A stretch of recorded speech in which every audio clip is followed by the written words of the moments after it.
So, housekeeping? Housekeeping. Right, do you want to explain this part of the show? Listeners, for anyone that's new, housekeeping is a section of the show where we both. It's a two-pronged thing. We talk about if there's anything we've done on the show or sort of mentioned on the show that we've continued on and it doesn't quite fit into anything else. Yeah, so for example, if we played a video game. So say someone in the team, the two of us, had played Witcher 3, for example, just as an example, and decided that they wanted to get every trophy in the game, they might use housekeeping to update everyone constantly about how that was going. No matter, whether people thought that was a good idea or not, he would do it. So that's... yeah, definitely. Yeah. Definitely. I think a lot of this show is someone on the team, no matter if people think it's a good idea or not, they just do it. I mean, that's sort of the entire premise of the show. I think that's the whole no podcast, one thinks we should be doing this, but we are. Yeah, exactly. To the marvel of everyone, I think. Yeah, definitely. I think we proved that podcasting is accessible to any idiot. It just might not be successful for any idiot. It's not for us. No, hell no. So, so housekeeping. Also, though, not just that. Yeah, we also, Liam specifically, yeah, as he is in charge of social media, yeah, gathers together all the communications we've had throughout the 2 weeks and sort of reads them to me. Yeah. Because, we have loads of communication. Exactly. Just so it's, traditionally, it can go up to anywhere, up to an hour. I have to edit it down. For example, this one might seem to only be like 10 minutes, but I've cut out a lot of the stuff, and that's a shame. If you're a new listener and you want to get involved, details for that later. See, we trick you. You have to listen to the rest of the show to find out the details, or skip. You could just skip, but don't. Don't, because then you won't know what to tweet us about. You can't be like, exactly. Oh, Ellie made a really good point. I mean, that's never going to... I don't think that anyone's ever tweeted that to us, ever. But who knows? I don't know if anyone's ever tweeted, Liam made a good point. So, housekeeping. Amanda tweeted us. She said, Liam made a really good point. I'm lying. I'm putting words in her mouth. I shouldn't do that. I'm sorry. No, that's mean. Amanda tweeted us, and this is what she genuinely said. She said, I'm a bit behind on podcasts. Life got in the way, but I'm a bit worried now that Liam's garden may be haunted by a murderer/serial killer ghost. Oh, God, can you give us a quick update on the garden? Because it's still going on. The water butt moved again today. It moved back. Oh, it moved back? Yeah. So it had moved weird. a few days ago, right? And I just left it. And then it kind of moved back to sort of where it was. That's more creepy. Yeah, that's what I was thinking. Because it's not wind. Yeah. Because my whole logic for the wind was that the wind was getting funneled down that little alleyway. Yeah. But for it to go back, it's in an open space. So for it to be pushed back in... Yeah. Mate, you need to do the thing I've told you. I'm not going to say what it is on here, because... Why not? I don't know, just in case the murderer's listening. Oh, okay.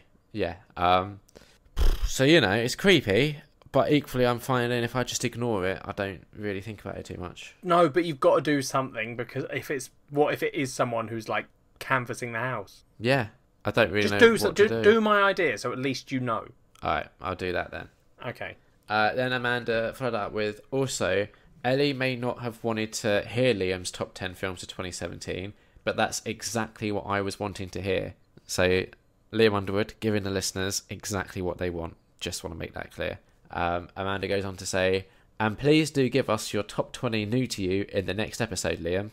Ellie, what were your top 10 of 2017? So Amanda has specifically asked you for your top 10 of 2017 there.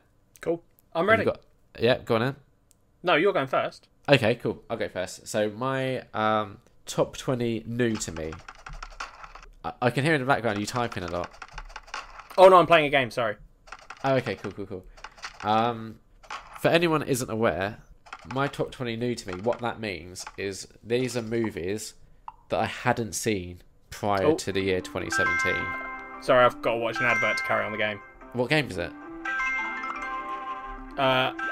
Knife Hit. Oh, it sounds awful. Anyway, so... It's a long ad, I'm going to turn it off. A lot of these will have also made an appearance on my top 10 of 2017, because a lot of the new releases I saw were really good. And kind of made it into my top 20. But I'll go in reverse order. So, in at number 20 was Manchester by the Sea. Did you see that one? Nope. Oh, it was good. It was, number 20. Do you want me to just give you the list, or do you want me to tell you a little bit about each of the films? I just want you to give me the list, mate. Alright, cool. In at number 19, Patty Cakes, which was like a female 8 Mile, if you saw that. Did you see that? You've gone very quiet. I just have to assume that you did not. In at number 18, Wonder, which was a delightful little film. I saw that quite late in the year. I think like December time. But honestly, I was tickled by it. I thought it was great. 16th of December I saw that. So late entry, but really good. The Disaster Artist, in at number 17. I guested on Amanda's podcast, Amanda's Picture Show A Go-Go, and spoke for an exceedingly long amount of time with her all about The Disaster Artist. I don't know if that episode is out yet, but when it is, follow Amanda on the social medias. Her Twitter handle is at Amanda Ellie, and you'll be able to hear me talk about Disaster Artist. In at number 16, Only the Brave. God, so many adverts on these apps. Shame, isn't it? Only the Brave. Now, this is a film that just seemed to go by quite quietly. Like, I didn't see a lot of people talking about this, and it's a shame because it was really good. Obviously good enough to be number 16. And so far, you may have noticed, but all of the films that I've mentioned were 2017 UK cinema releases. In at number 15, we're keeping up that trend. It's Guardians of the Galaxy Volume 2. This was the sequel to the hit film Guardians of the Galaxy. Even you're starting to sound bored.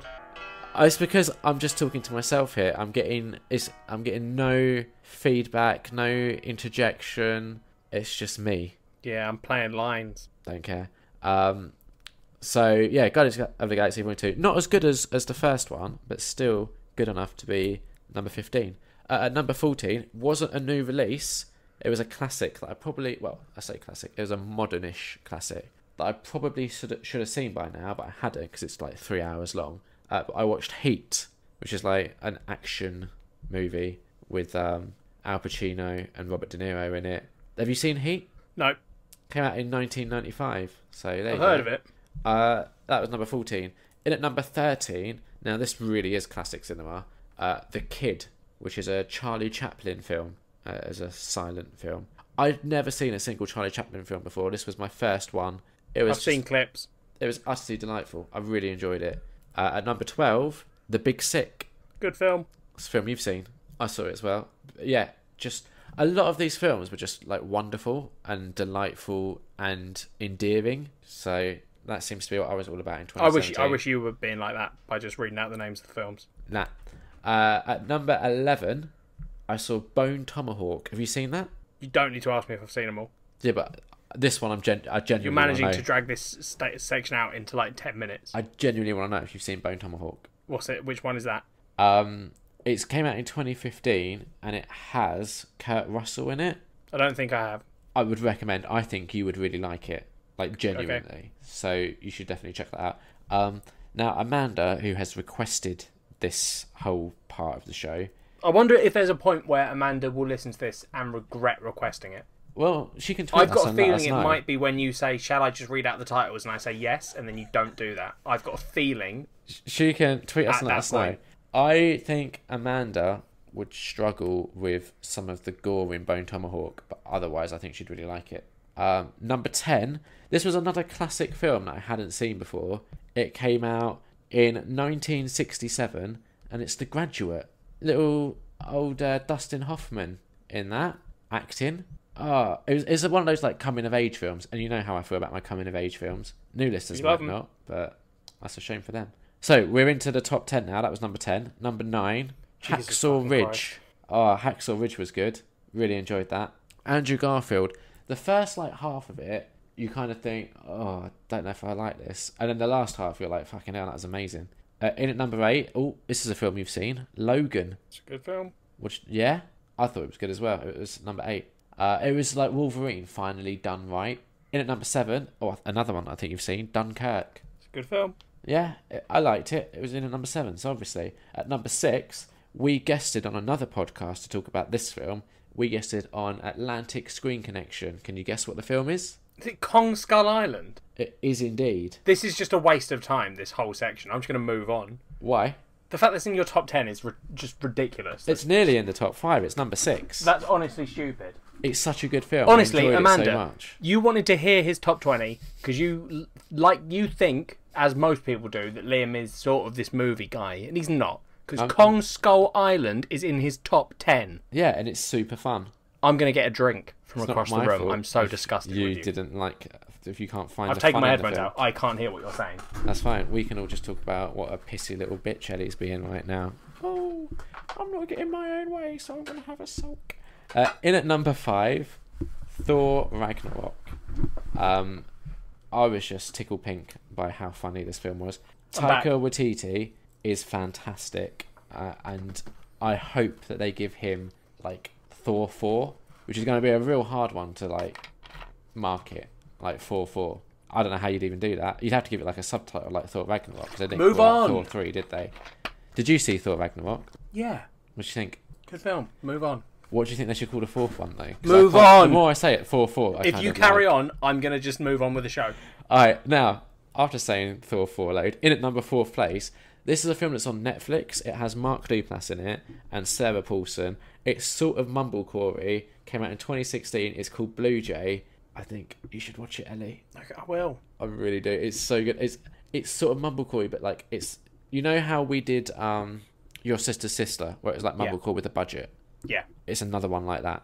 If it's like that, then I'm into it. Yeah, I think you'll really like it, and the acting's just superb. In at number 3, Spider-Man: Homecoming. Oh, I thought that was amazing. It's coming of age, isn't it? So of course I'm going to. No, you saw that, but you didn't think it was as amazing as I did you? I didn't think it was as amazing as you did, no. Did we do a special on it? I don't think so. Okay. In at number 2, this was a real late entry because I saw this on Boxing Day. It was The Greatest Showman. Good film. I've also guested on Amanda's Picture Show A Go-Go to talk about that as well. There's a theme there. Both of those films star Zac Efron, and that's why I guested to talk about. She didn't like The Greatest Showman so much. So, you know how you were saying, like, she shouldn't, like, take my film kind of stuff too seriously? Sorry, I got distracted. What? You know how you were saying that Amanda shouldn't take my film thoughts too seriously because I liked Kong? Yeah. Well, she wasn't a big fan of The Greatest Showman, and that's at number 2. So, you liked The Greatest Showman, didn't you? Yes, good film. It is. In at number 1, my favourite film that was new to me of 2017. Officially, it's a 2016 release, but in the UK it was a 2017 release, so I only saw it for the first time in 2017 because I didn't get to see it at any of those like film festivals or any of that. La La Land. And that was my top 20 new to me of 2017, as requested by Amanda. You're very welcome. Ellie, what were your top 10 of 2017? That was Amanda's tweet I was quoting there. That wasn't me asking. Yeah, no, I got you. Alright, well, some of us, like to make our listeners happy, and I guess some of us don't. I mean, so my advice to listeners would be to, just take in what we talk about on Nerd and listen to our reviews where we talk about the stuff that we've seen. And, my top 10 of 2017 are probably the ones that I've given 5 or 4.5 stars to, I'd say, this year. That's not me throwing shade at you, Amanda. I just genuinely don't keep track. I don't have a letterboxd. Yeah, but I feel like you're asking the listener to do a lot of hard work. I'm not saying go back and listen. I'm just saying those are probably the ones. I can't remember. Right. I did a tweet where I said, coming next step, fuck you, Ellie, it's Liam's top 20 new to me. And Amanda responded to that saying, yay. Yeah, I'm leaving all that in. I'm leaving that whole section unedited. So perfect. Anyone that has suffered through that part and takes issue with it, no, it's Amanda and Liam's fault. So tweet both of them. I mean, I've just given Amanda what she asked for. Yeah, she did say that she'd be happy to hear Ellie's too, and I said as if Ellie is that organised. Yeah, I'm not. I don't have that list. No. You tweeted her saying, why are you doing this to me? Yep. And she said, because I love film, but I also think you should be allowed to skip over American Psycho at this point. I miss your book reviews. So, I bet you never thought you'd hear that. No, that was like the happiest moment of my life. So, what's the verdict with American Psycho? I don't know. I might skip it. I don't know why you don't just finish it. Because it's shit. I've just thought I did a typo in one of my tweets. Oh, no. That's alright. It was from my personal account, not from... Oh, that's alright then. Don't fuck up the brand, mate. One. No, exactly. Well, I mean, that would be hard to do.